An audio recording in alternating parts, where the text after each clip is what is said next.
Comme on voit dans ce hadith, les polythéistes avaient un jujubier au sujet duquel ils avaient une certaine croyance. Cette croyance englobait trois choses. Premièrement, ils vénéraient cet arbre. Deuxièmement, ils se recueillaient auprès de lui. Le fait de rester à un endroit dans un but de vénération et de dévouement. Le ukouf. Troisièmement, ils y suspendaient leurs armes en espérant que la bénédiction se transmettrait de l'arbre vers leurs armes, afin qu'elles soient plus tranchantes et que le bien soit plus conséquent pour leur propriétaire. Or, cet acte est une forme de polythéisme majeur pour les trois raisons précitées. Les nouveaux convertis parmi les compagnons du prophète sallallahu alayhi wa sallam dirent: Ô prophète d'Allah, désigne-nous un arbre, dhat anwat, semblable au leur, pensant que cela ne faisait pas partie du polythéisme et croyant que l'adhésion à la formule du tawhid, la ilaha illallah, ne serait pas rendue caduque par cet acte. C'est pourquoi les savants ont dit que certains détails du polythéisme peuvent échapper même à des personnes respectables, car certaines catégories du tawhid d'adoration ont échappé aux compagnons convertis après la conquête de la Mecque, bien qu'ils soient les plus versés dans la langue arabe. Le prophète sallallahu alayhi wa sallam s'exclama: Allahu Akbar, Allah est le plus grand. Ce sont les mêmes traditions d'avant qui se répètent. Par celui qui tient mon âme dans sa main ou dans ses mains, vous venez de tenir les mêmes propos que ceux qu'ont tenus les enfants d'Israël à Moussa. Désigne-nous une divinité semblable à leur Dieu. Le prophète sallallahu alayhi wa sallam a comparé de façon judicieuse la demande des compagnons: désigne-nous un arbre, dhat anwat, à celle du peuple de Moussa, qui ont dit: désigne-nous une divinité semblable à leur divinité, à leur Dieu. Bien que les compagnons n'ont pas accompli l'acte qu'ils avaient demandé, après que le prophète Muhammad sallallahu alayhi wa sallam le leur eut interdit, ils le délaissèrent. Or, s'ils avaient accompli leur demande, ça aurait été une forme de polythéisme majeur. Mais comme ils se sont contentés de parler et de demander sans accomplir l'acte, leurs propos furent considérés comme une forme de polythéisme mineur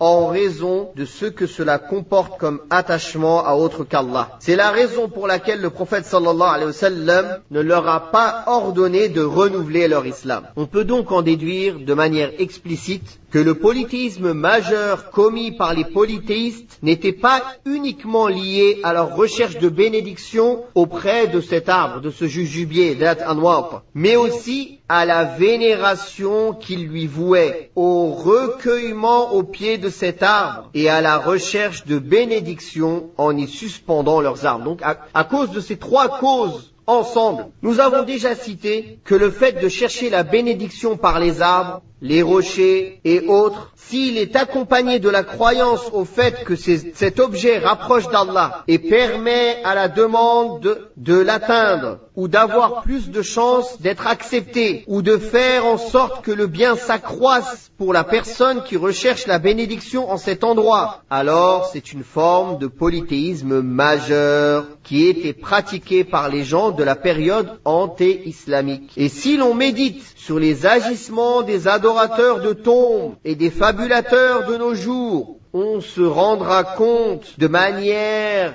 évidente que leurs actes sont identiques à ceux commis par les premiers polythéistes auprès de Lat, Al-Uzza et Dhat Anwat.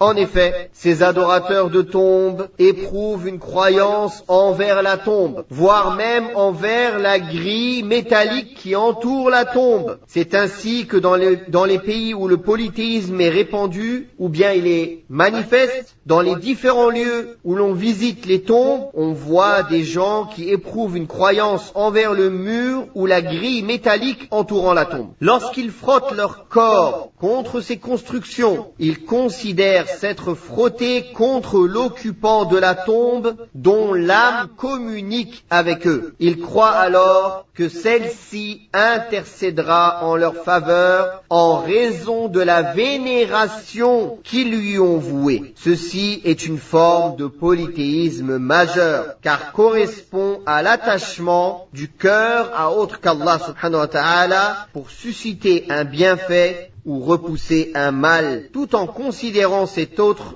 comme un intermédiaire entre soi et Allah subhanahu wa ta'ala. Ceci est similaire aux actes des premiers polythéistes au sujet desquels Allah Ta'ala a dit dans le sens des versets « Nous ne les adorons que pour qu'ils nous rapprochent davantage d'Allah ».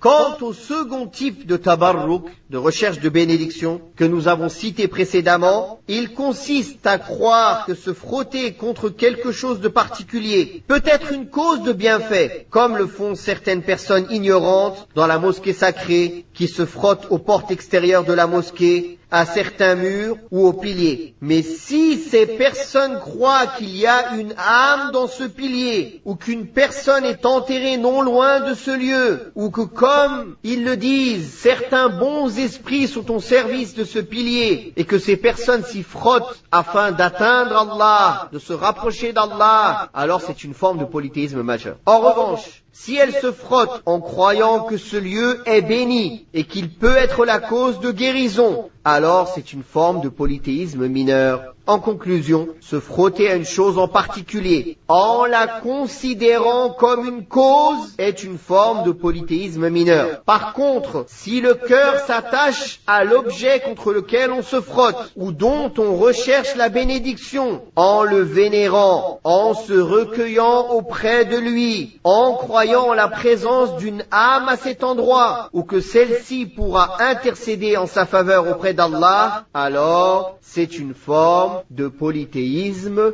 majeur. J'espère que la différence entre les deux pour vous a été claire.